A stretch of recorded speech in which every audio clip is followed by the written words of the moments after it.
नमस्कार और the deep dive में आपका स्वागत है।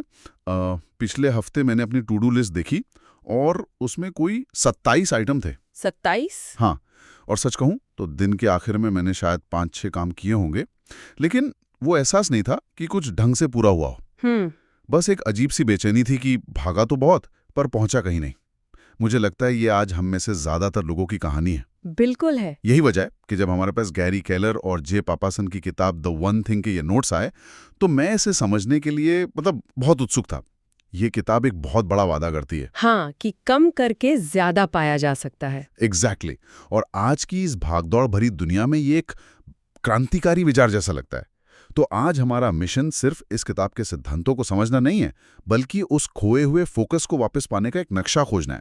क्या ये किताब वाकई वो नक्शा दे सकती है? चलिए इसी की पड़ताल करते हैं। और ये पड़ताल एक बहुत ही सरल लेकिन गहरे सवाल से शुरू होती है।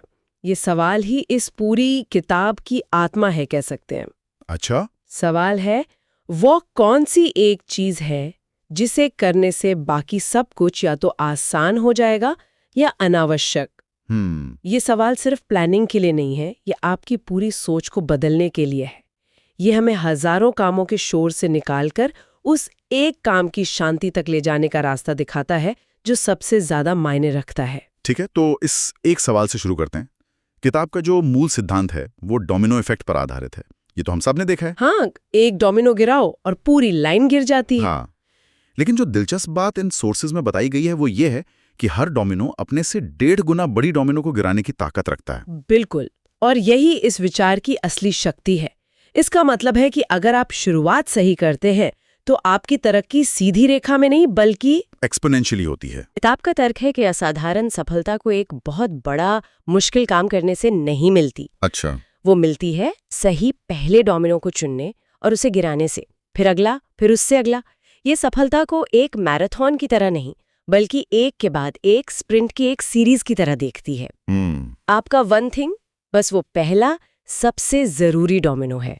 ये आइडिया सुनने में तो बहुत आकर्षक है, पर क्या असल में जिंदगी और सफलता इतनी सीधी होती है जैसे डोमिनोज की एक सीधी लाइन? मुझे तो लगता है ज्यादातर लोगों का अनुभव एक बिखरे हुए उलझे हुए रास्ते जैसा होता है जहां 10 अलग अलग दिशाओं से चीजें आ रही होती हैं। ये बहुत अच्छा सवाल है, क्योंकि ये काम गलत फहमी को उजागर करता है। डोमिनो इफेक्ट का मतलब ये नहीं है कि रास्ता आसान या सीधा है। इसका मतलब है कि उस उलझे हुए रास्ते में भी एक काम ऐसा होता है जिसका असर बाकी सब पर पड़ता है। ये उस एक धागे को खोजने जैसा है जिसे खींचने से पूरी गुत्थी सुलझने लगती है। अच्छा। मनोवैज्ञानिक तौर पर ये सोच को मैं आज क्या क्या कर सकता हूँ कि अंतहीन और थका देने वाली लिस्ट से बदलकर मुझे आज क्या करना चाहिए। हाँ, उस एक केंद्रित शक्तिशाली सवाल पर ये अव्यवस्था में व्यवस्था लाने का एक मानसिक मॉडल है। ये क्लैरिटी देता है, और जहाँ क्लैरिटी होती है वहाँ ऊर्जा भटकती नहीं। और शायद इसी ऊर्जा के भटकने की सबसे बड़ी वजह है मल्टीटास्किंग, जिसे आज की दुनिया में खूबी की तरह देखा जाता है। रेज्यूमे में लिखा जाता है मल्टीटास्किंग में माहिर। हाँ, बिल्कुल। ऐसा लगता है कि अगर आप एक साथ 4 काम नहीं कर रहे हैं तो आप पिछड़ रहे हैं। हाँ, और ये हमारे समय का सबसे बड़ा मिथक है। हमारे पास जो स्रोत हैं वो साफ तौर पर विज्ञान का हवाला देते हुए कहते हैं कि जिसे हम मल्टीटास्किंग कहते हैं वो असल में है ही नहीं। है ही नहीं। नहीं, हमारा दिमाग एक साथ 2 कामों पर ध्यान केंद्रित कर ही नहीं सकता। जो ध्यान की मांग करते हैं वो जो कर रहा होता है उसे कहते हैं टास्क स्विचिंग। मतलब एक काम से दूसरे पर कूदना और फिर वापस पहले पर आना। बिल्कुल, और इस कूद फांद की हमें कीमत चुकानी पड़ती है ना? हाँ, बिल्कुल। बहुत बड़ी कीमत। इसे न्यूरोसाइंस में कॉग्निटिव कॉस्ट कहते हैं। हर बार जब हमारा दिमाग एक काम से दूसरे काम पर स्विच करता है तो उसे रीफोकस करने में समय और मानसिक ऊर्जा लगती है। ये ऐसा है जैसे आप हाईवे पर तेज रफ्तार से गाड़ी चला रहे हैं और बार बार गियर बदल रहे हैं। हाँ। हर बार गियर बदलने पर रफ्तार थोड़ी टूटती है, इंजन पर जोर पड़ता है। हाँ, और मंजिल तक पहुंचने में ज्यादा समय और ईंधन लगता है। मल्टीटास्किंग हमारे दिमाग के साथ ठीक यही करती है। इससे न केवल कीमती समय बर्बाद होता है बल्कि काम की गहराई और गुणवत्ता में भी जबरदस्त कमी आती है। मतलब किसी भी काम में पूरी तरह डूब ही नहीं पाते हैं। कभी नहीं। ये सोचने वाली बात है। इसका मतलब है कि जब हम सोचते हैं कि हम 5 काम एक साथ करके समय बचा रहे हैं तो असल में हम हर काम को थोड़ा और खराब तरीके से करके अपनी ऊर्जा और समय दोनों बर्बाद कर रहे हैं। बिल्कुल, ये एक बहुत बड़ा धोखा है जो हम खुद को देते हैं। तो फिर इस धोखे से बचे कैसे? किताब का मंत्र है, एक समय एक काम बराबर सर्वोत्तम परिणाम। लेकिन असल जिंदगी में ये कैसे मुमकिन है? यहीं पर किताब की सबसे व्यवहारिक तकनीक काम आती है, टाइम ब्लॉकिंग। Time blocking? हाँ, ये सिर्फ एक टिप नहीं है, ये एक अनुशासन है।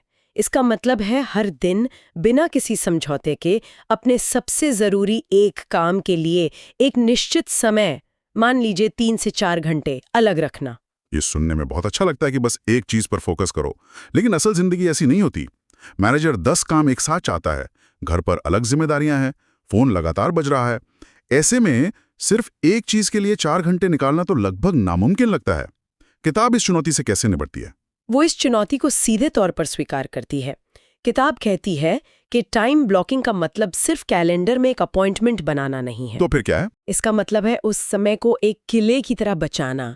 ये आपके दिन का वो हिस्सा है जब आप उपलब्ध नहीं है, कोई फोन नहीं, कोई ईमेल नहीं, कोई मीटिंग नहीं। अच्छा। ये दुनिया को और खुद को ये बताने का एक तरीका है कि मेरा सबसे बड़ा लक्ष्य इतना जरूरी है कि बाकी सब कुछ इंतजार कर सकता है।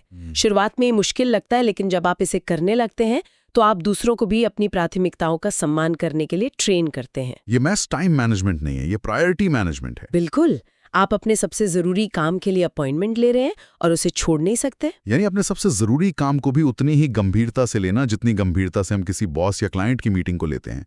लेकिन इसी प्राथमिकता को बनाए रखना शायद सबसे मुश्किल काम है।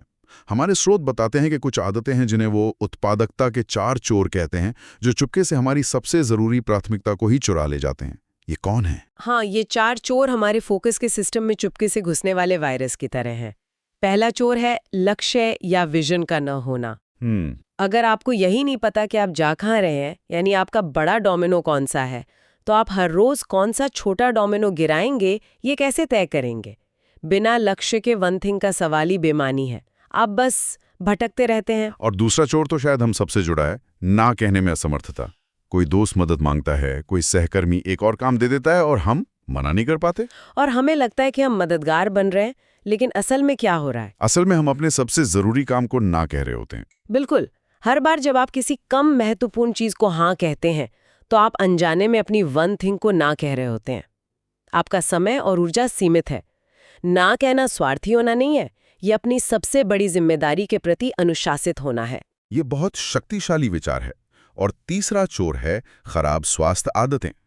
हम अक्सर अपने शरीर और दिमाग को एक मशीन की तरह मान लेते हैं जो बिना रुके चल सकती है। बिल्कुल। जबकि फोकस और इच्छा शक्ति एक बैटरी की तरह है। वो हर रोज सुबह चार्ज होती है और दिन भर में खत्म होती है। हाँ, अगर आप ठीक से सोते नहीं है, सही खाते नहीं है या थोड़ा व्यायाम नहीं करते, तो आप अपनी बैटरी को पूरी तरह चार्ज ही नहीं कर रहे। हाँ, फिर आप दिन के सबसे जरूरी काम के लिए दिमागी और शारीरिक ऊर्जा कहाँ से लाएंगे? खराब सेहत सीधे तौर पर आपके फोकस करने की क्षमता पर हमला करती है। और आखिरी चौथा चोर है एक ऐसा माहौल जो आपके लक्ष्यों का समर्थन नहीं करता। हाँ, इसमें आपके आसपास के लोग और आपकी काम करने की जगह दोनों शामिल है। अच्छा। अगर आपके काम करने की जगह पर लगातार शोर शराबा है, डिस्ट्रैक्शंस है, या आपके आसपास के लोग हर समय आपकी ऊर्जा खींचते रहते हैं, तो दुनिया की सबसे मजबूत इच्छा शक्ति भी जवाब दे सकती है। आपको जानबूझकर एक ऐसा माहौल बनाना पड़ता है जो आपकी वन थिंग को आसान बनाए, मुश्किल नहीं। और अगर आप इन चारों चोरों को ध्यान से देखें तो ये असल में 4 अलग-अलग समस्या नहीं लगती। इनमें कोई गहरा कनेक्शन है। आपने बिल्कुल सही पकड़ा। ये एक ही समस्या के 4 चेहरे हैं। स्पष्टता की कमी, लैक ऑफ क्लैरिटी। जब आपके पास अपने अंतिम लक्ष्य की स्पष्टता नहीं होती, चोर नंबर 1, तो आप छोटी मोटी चीजों को ना नहीं कह पाते, चोर नंबर 2। सही बात है। जब आप अपनी ऊर्जा की प्राथमिकता को लेकर स्पष्ट नहीं होते, तो आपकी सेहत खराब होती है, चोर नंबर 3। और जब आप अपने माहौल को लेकर स्पष्ट नहीं होते कि आपको क्या चाहिए, तो वो आप पर हावी हो जाता है, चोर नंबर 4। मतलब ये चारों चोर असल में फोकस पर हमला नहीं करते, ये स्पष्टता पे हमला करते हैं। और जब स्पष्टता चली जाती है तो फोकस अपने आप बिखर जाता है। चलिए, इस पूरी अवधारणा को और ज्यादा मजबूत करने के लिए कुछ वास्तविक जीवन के उदाहरण देखते हैं जो हमारे स्रोत में दिए गए हैं। इससे ये समझना आसान हो जाएगा कि अलग-अलग क्षेत्रों में एक चीज क्या हो सकती है। करियर की बात करते हैं। मान लीजिए कोई सॉफ्टवेयर डेवलपर है। उसके लिए वन थिंग शायद एक नई प्रोग्रामिंग लैंग्वेज जैसे आर्टिफिशियल इंटेलिजेंस से जुड़ी कोई भाषा में महारत हासिल करना हो सकता है। ये उसका लीड डोमिनो है। ठीक है। अब देखिए चेन रिएक्शन। जैसे ही वो इसमें माहिर होती है, उसे कंपनी के सबसे जरूरी प्रोजेक्ट्स में काम करने का मौका मिलता है।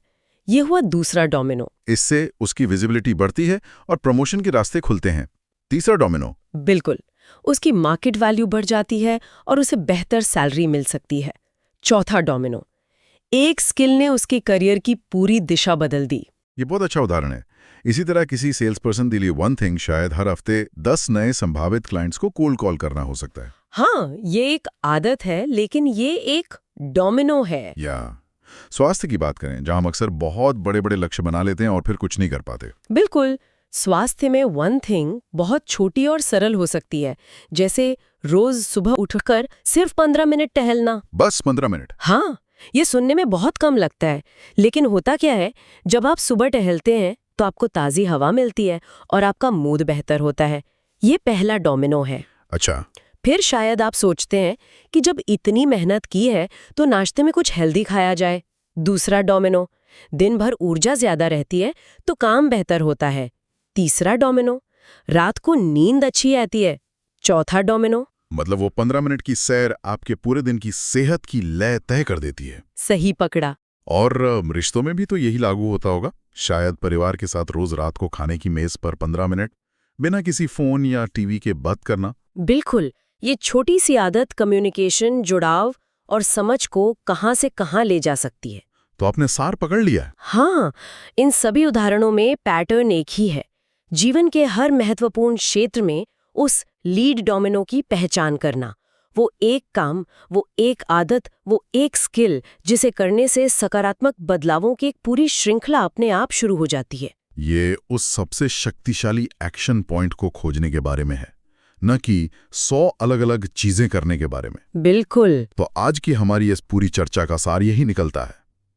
सफलता बहुत ज्यादा व्यस्त रहने का नतीजा नहीं है। वो हमें बस थका हुआ महसूस कराती है। असली सफलता मिलती है स्पष्टता से, ये जानने से कि क्या जरूरी है, फोकस से, उस जरूरी काम पर टिके रहने से, और अनुशासन से हर दिन उस एक वन थिंग पर काम करने से, चाहे कुछ भी हो जाए। ये भागदौड़ कम करने और असर बढ़ाने का फलसफा है। और यह हमें वापस उसी केंद्रीय प्रश्न पर ले आता है। मेरी वो एक चीज क्या है जिसे करने से बाकी सब कुछ आसान या अनावश्यक हो जाएगा। बिल्कुल। ये किताब हमें पूछना सिखाती है कि मेरी एक चीज क्या है, लेकिन श्रोता को सोचने के लिए एक अंतिम विचार ये है। शायद इससे भी ज्यादा चुनौतीपूर्ण और जरूरी अगला सवाल ये है, अपनी उस एक चीज को बचाने के लिए मैं आज किन चीजों को ना कहने के लिए तैयार हूं। असली शक्ति सिर्फ सही काम चुनने में नहीं है, बल्कि उन हजारों कामों को नजरअंदाज करने के साहस में है जो उतने महत्वपूर्ण नहीं है, क्योंकि हर हाँ के पीछे एक छिपी हुई ना होती है। और महानता इस बात से तय होती है कि आप अपनी ना का इस्तेमाल कितनी बुद्धिमानी से करते हैं।